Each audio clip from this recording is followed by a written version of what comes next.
الگو رو برش زدیم. حالا پنس‌های لقی رو میخوایم بگیریم.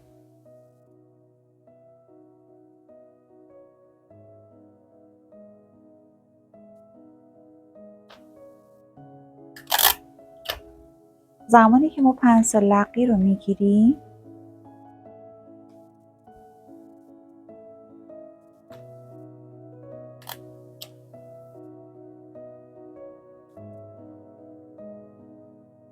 یک برجستگی این قسمت ایجاد میشه و ما باید این برجستگی رو به پنس زیر سینه انتقال بدیم.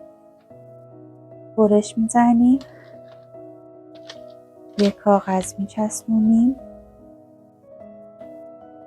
کاملا الگو رو صاف میکنیم و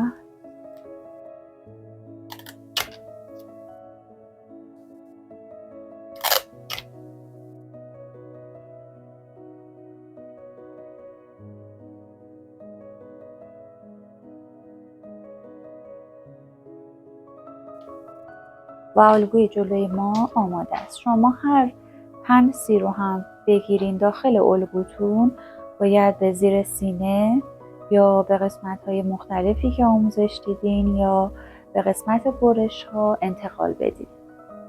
الگوی جلوی ما آماده شده. برای الگوی پشت هم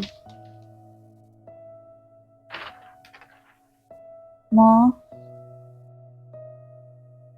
این قسمت پنس حلقه پشت رو میبندیم.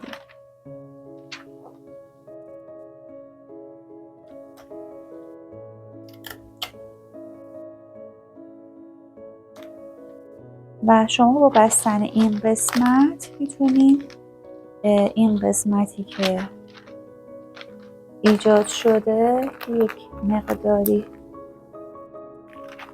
پف داره اینجا با رو خود پارچه این قسمت رد میشه. من اینجا چون یه بار ضبط کردم و صدای بلند و قطع بود دوباره براتون گرفتم، برای همین دوباره این مراحل رو دارم میرم.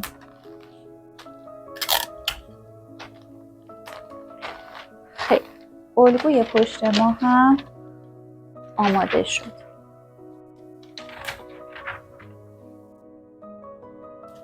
الگوی سجاف پشت رو جلو و آستین رو هم به همون شکل برش زدیم. خب حالا آماده ایم که الگوها رو روی پارچمون قرار بدیم.